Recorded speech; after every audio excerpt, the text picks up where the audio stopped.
Hello and welcome to this week's episode of the Apple Guy Talks podcast. I'm your host, Ralph Shepard, and I'm joined by my co-host, Eli Piper.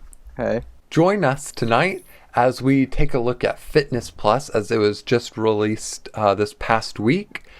And we also take a look at the Apple Watch Series 3, because the Fitness Plus and the Series 3 go hand in hand. So let's roll the intro and we'll get right into it.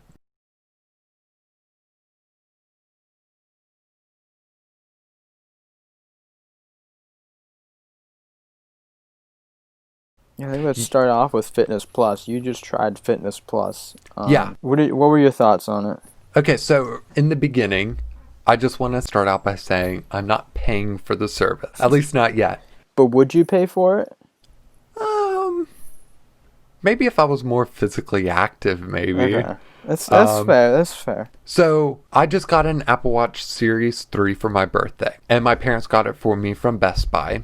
And Best Buy, if this is a PSA, if you have purchased a new Apple Watch from Best Buy since October to December, then you should have gotten an email last week regarding getting 3 free months of Fitness Plus.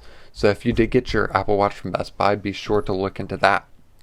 But in addition to that free 3 months from Best Buy, you can add that on top of Apple's free 3 months. So that's what I have right now, 6 months of Apple Fitness Plus for free.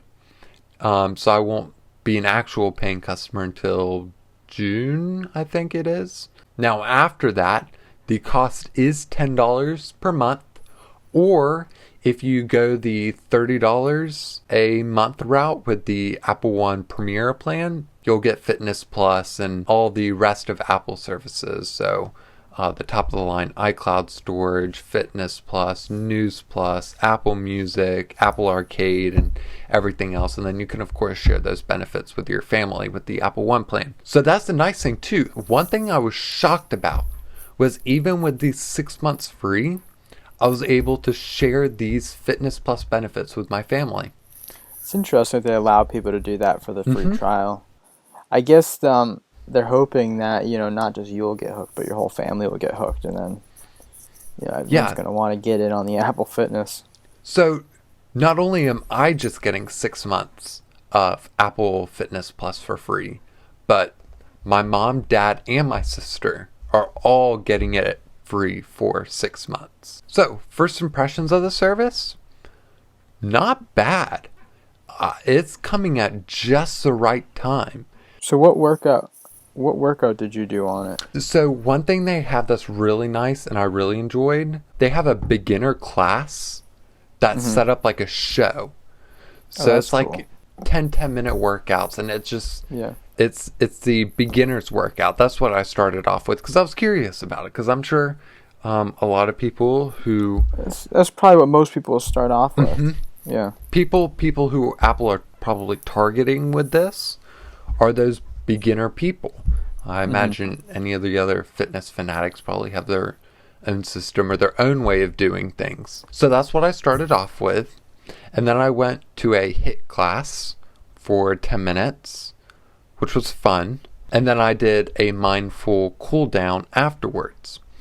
So I really enjoyed the beginner's workout. It definitely was not enough for me. It was definitely a beginner, but nonetheless, it was perfect. So I'm going to go through the different workout options. So there's HIIT, yoga, core, strength, treadmill, cycling, rowing, dance, and mindful cool down. And you'll notice that there's only 3 of these, being rowing, cycling, and treadmill, that actually require fitness equipment. And that's key, because a lot of people that are going to buy the subscription aren't going to have workout equipment at home, and they're probably not going to want to make that investment, at least right in the beginning. They're probably not going to want to. Well, another thing too, if the gyms are closed, it may be more appealing. But another thing too is you can take Fitness Plus with you to your gym. Yeah. So like Planet Fitness, the way they cut their prices down to $10 a month is because they don't pay for classes or anything like that. So you could take Apple Fitness Plus with you to the gym and have that be like your own personal trainer while you're at the gym, which is really neat. But everything else doesn't require any fitness equipment other than yoga. You probably want a yoga mat unless you're on carpet or something. I think the Core may recommend in some of their videos using weights, but of course you can work around that if you don't have weights. I mean, overall, I think for day one, I think there's a lot of options. There's a lot of videos. Everything's very neatly organized. You can choose based Apple. on the Yeah. you can choose based on the workout. You can choose based on the trainer you like. And then of course, being Apple, they have curated playlist of exercises, pushing you to try something new, and then popular workouts. But I enjoyed it the other day, and it is so inherently Apple. Yeah, definitely. And I think I got the sense of that from their videos and stuff showcasing it. It looks very Apple. It feels very Apple. You look at it and you say right away, this is an Apple product. It's got those characteristics, very minimalistic, very clean, while also being extremely functional and being easy to use for a beginner. And I think it's the first one of Apple services that looks and feels like an Apple service. There's nothing revolutionary about any of Apple's other services, There's nothing really revolutionary about this either. These types of services have existed for a while. But not in the way Apple's doing. You look at Apple Music. Yeah. Apple Music is a basic music streaming service. There's It's 100 Spotify. out there. It's Apple's version of Spotify. Exactly. And it works exactly like Spotify, more or less. News Plus, there's other options out there for News Plus. There's nothing special about it.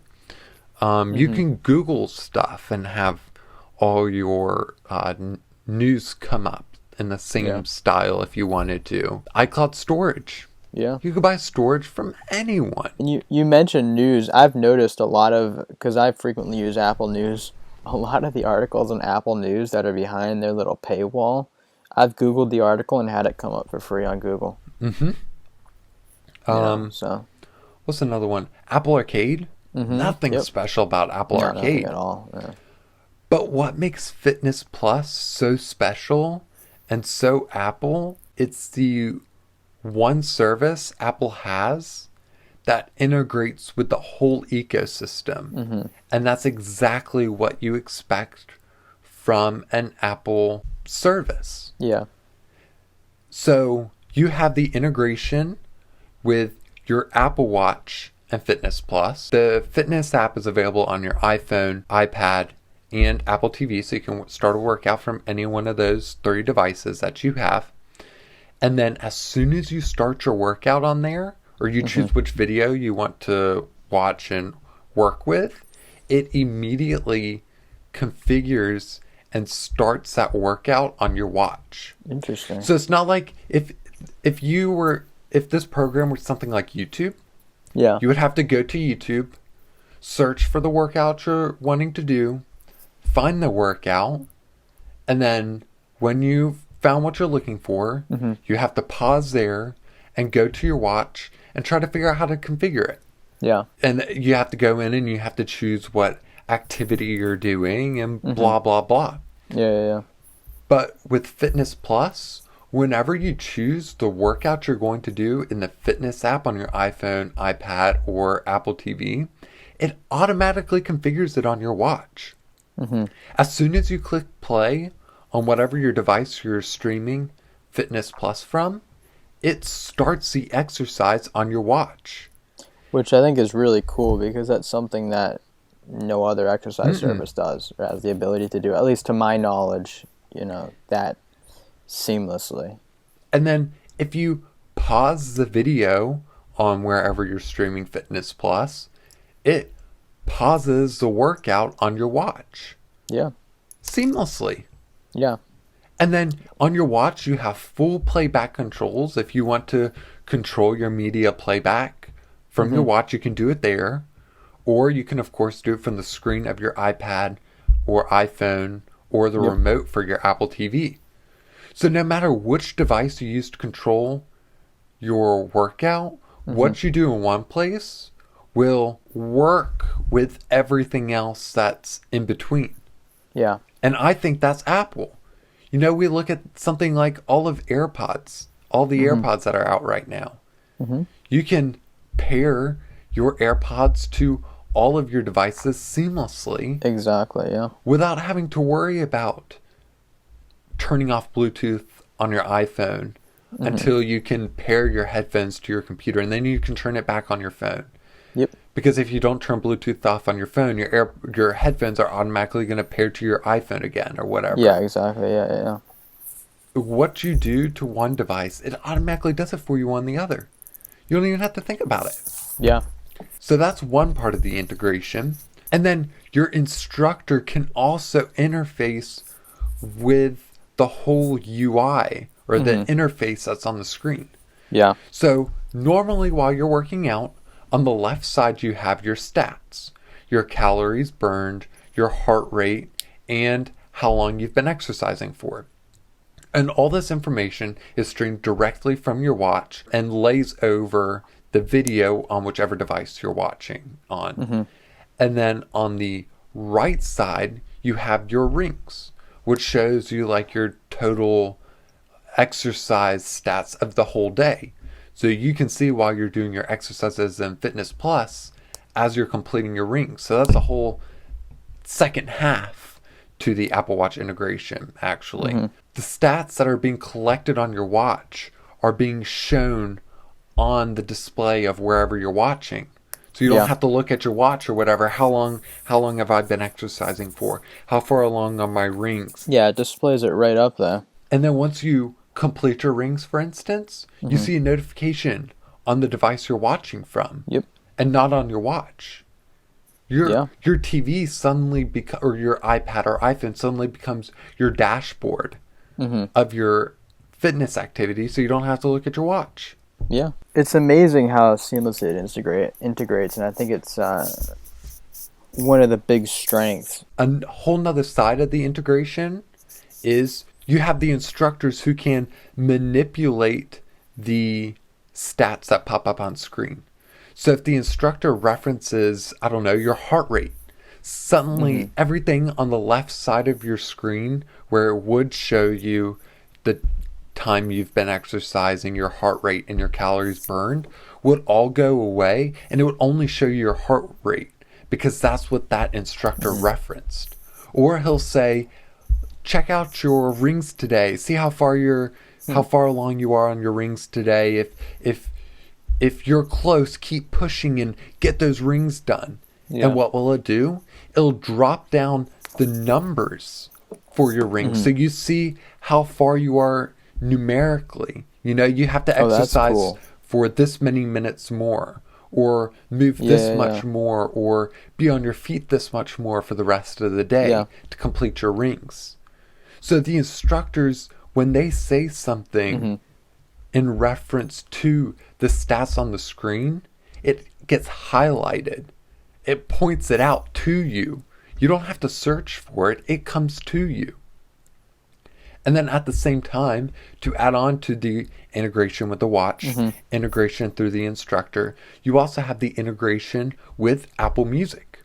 So this goes back to if you're a subscriber of Apple Music, and even better, if you're an Apple One Premium subscriber, so you have Apple Music bundled with that, then you can save the playlist that your instructor created for workouts to your Apple Music library. You can go by and see all the songs that we're playing. During the exercise, when a song changes, that song pops down from the top of the screen as a banner, and it tells you the name of that song while you're listening to it, while you're exercising.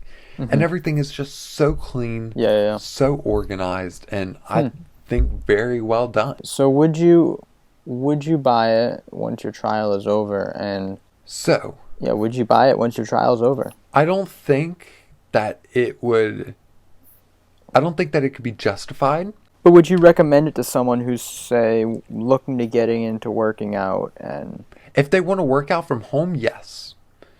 If they go to a gym that already has classes, then you'd be basically paying for it twice.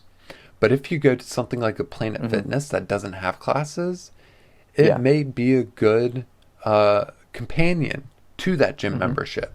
That you can take your iPhone in there, pair your AirPods to your iPhone, and have an instructor talk you through a treadmill workout or a cycling workout.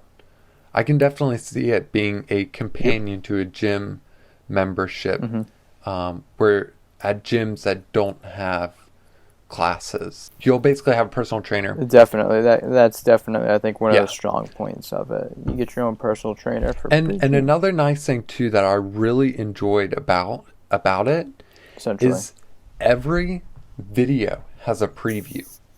Even each activity has its own preview, where an instructor will talk you through how to like set up your bike correctly, how to use a treadmill, and like how to get started doing that workout, and tell you what to expect on all the video workouts in that section. It's definitely for people who don't have a very good idea what they're doing in the gym. Yeah, as I said, it sounds like it's really geared towards beginners, but also intermediates would, like it too. Maybe not so much pros, but beginner to intermediate level workout. In order to get Apple Fitness Plus, you have to have an Apple Watch that's running watchOS 7.2. And right now there's a lot of different Apple Watches out there that you can buy. So Apple currently sells 3 Apple Watches. As Eli just said, there's a Series 3, the SE, and the 6. Don't waste your money on the Series 3. Its low price at $200 may seem appealing, but for a smartwatch from 2017, it shouldn't be sold anymore. Yeah, and I have a Series 3, and I like it. I'm definitely looking for something more. I just haven't gotten around to buying one yet, and mine does what I need it to do. I like getting my notifications.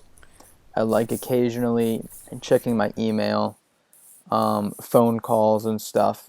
It's pretty basic, I'll use apps occasionally on it. I'll use Find My Friends occasionally. I'll use Maps occasionally. But that's pretty much it. I don't really use the fitness features. I don't really use much of the heart rate tracking and stuff. It's just, so for what it does for me is great, but I think there's definitely something missing that I'm waiting for Apple to do something revolutionary with the Apple Watch, and I think that's when I'll upgrade to a new one. If they change the design, maybe they go with a round design or something. So my problem with the Series 3 isn't that it's a bad watch. It's an Apple Watch. What more could you ask for? But there's a huge disconnect from the 3-year-old Series 3 compared to the brand new SE and the Series 6. So if you scroll through the comparison page that compares all 3 of these models that Apple currently sells, you'll see that the Series 3 has a smaller screen, which is fine. It doesn't have an always-on display, which is fine. Remember, this is $200 compared to... It's never bothered me, It's very good at detecting when you raise your wrist. I've never had to tap it to wake up the screen. Every time I raise my wrist, it's there. You can't really discreetly look at it, but you get good at kind of discreetly tapping it and glancing at the time. And the screen's okay. It's definitely not as big as the other two, but... It's also not a screen you're using very often either, so... Depending on your usage. For me, it's not a screen I'm heavily using. It's something I look at and then I decide whether I want to take it to my phone or not. But just scrolling through the spec sheet for it, you see that it's missing so much. there's so much in the SE and the 6 that the 3 doesn't have. And the problem with that is even through software updates, so the Series 3 is still supported by watchOS. But it gets updates, and for what? The Series 3 cannot support the high-end... Yeah. You know how, like, on the iPhone, you have... Every iPhone since, I think the iPhone 6S is still supported by iOS 14. And it goes all the way back, and the 6S still does a good job at supporting iOS 14, and it gets those new features that come with iOS 14. But when a new watchOS update comes out, you'll see the 6, the 5, the SE, they'll get these cool features, and the Series 3 will be like bug fixes. The Series 3 may still be sold, and it may still be getting updates. Yeah. But these updates are buggy, and they're not bringing anything new to the watch. Not to mention the fact you have to reset your watch every time you update it, which isn't a big deal because everything syncs, but it makes the process so much. Like, you get to set aside almost an hour to update your watch. So, yes. So that comes down to my issue I had when I was trying to use Fitness Plus. The spec list on Apple's website and everywhere else shows that there's 8 gigs of memory in the Series 3. However, if I go into the settings general about of my Apple Watch, it tells me that my Apple Watch only has a capacity of 4.3. Now, the other 4 are held up in the system, watchOS, which is fine. watchOS needs half the space. I'm content with that. The issue is, half of that 4 gigs is somehow being used. If I open my usage data, it says I have 2 gigs available, and I've somehow used 2.3 of that 4.2 gigs. Which is weird because apps on Apple Watch don't take up that much space, and you're not storing photos on it. No, it's not even that. I just added up the space that all of the apps listed are taking up. It's only 56 megabits. So where is this other 2.3 at? It's not in the system because that's where the other 4 is at. Where? Yeah, exactly. Where's this 2.3 at? And that's a huge issue because you can't update with only 2.3 gigabytes. And exactly. Most updates are bigger than 2.3 gigs. So I had to update my Apple Watch to be able to get Fitness Plus working on my watch. And to do that, I had to wipe my watch because somehow 2.3 gigs is being used, even though everything is gone. I don't have anything really saved to my watch, but somehow still 2.3 gigs is being used. I have only 2 gigs available. Meanwhile, add it all up, and I'm only using 56 megabytes of data according to the list of apps. And then the updates, 400 megabytes. But then for some reason you go to install it thinking, oh cool, at least I have 2 gigs available. That should be more than enough to install a 400 some megabyte software update. No, you get a notification that says you need 2.7 gigabytes to update.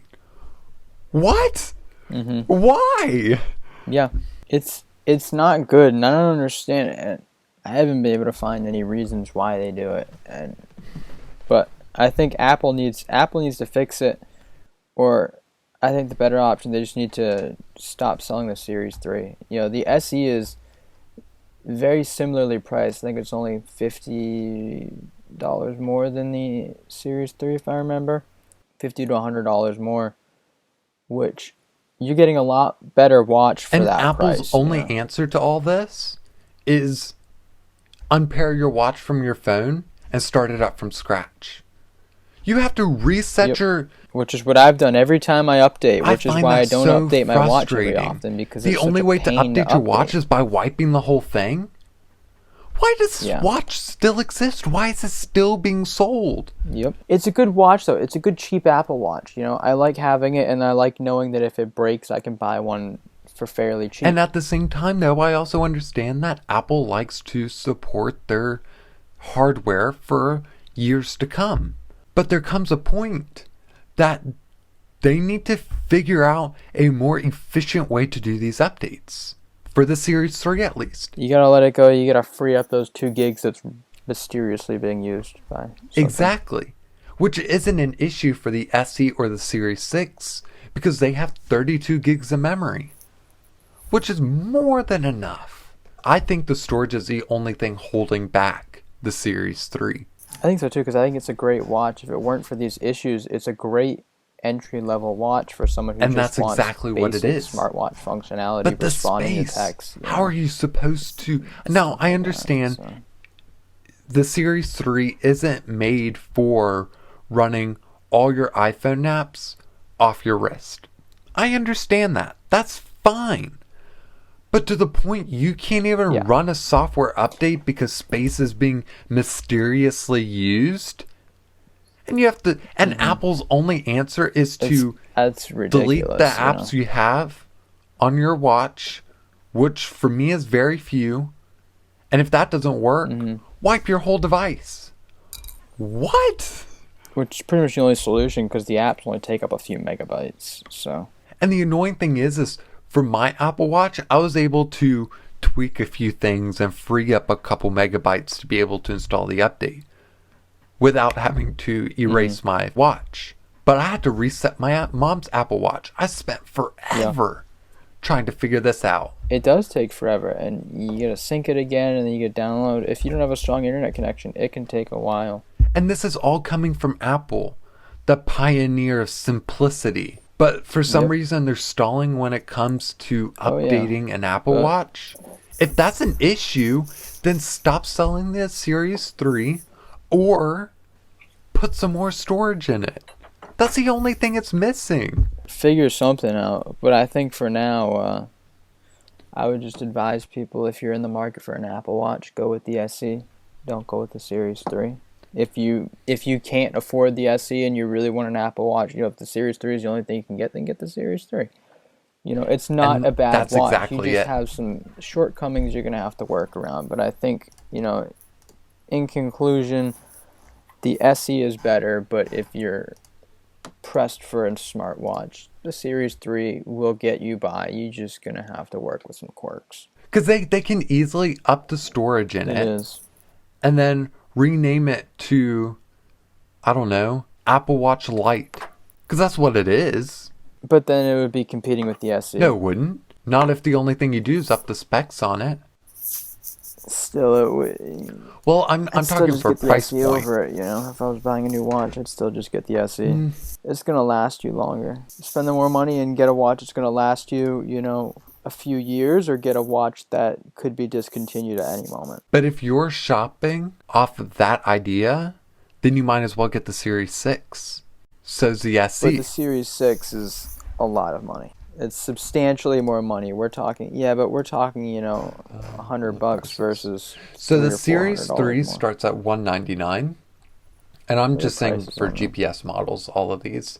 The SE starts at $279, and the Series 6 starts at $399. So for $70 more, so we're talking, a $70 difference versus an over $100 difference. For $70, I think I'd rather get the SE, which is going to last longer, over the Series 3, which could be, again, discontinued any moment now. Oh, it's going to have to. And unsupported. As soon as the Series 7 comes out, I think the Series 3 is going to get the axe. But I wonder which watch will be bumped down to take the $199 price point. I think the SE will... You think? I would say they'd put the SE, they'd keep it where it is, maybe bump it down to like $250. And then make the Series 6 $350. I think they'd have to make the Series 6 $350. Yeah. If they made it only So $25 I more, bet no you're one would right. buy the SE. Everyone would buy the Series 6. I think they'd make that around $300, $325 maybe, and then the SE would be Yeah. $399, $400. But it could give them an opportunity to even raise the price on the flagship one to even maybe $500. If they offer a compelling low end or mid end. If they offer, yeah, and then if you can get the Series 6 too, but I think we'll see. Yep. Only time will tell. Thank you so much for tuning in to the Apple Guide Talks podcast. If you're watching on YouTube, please like the video and subscribe to the channel, as that really helps our channel grow.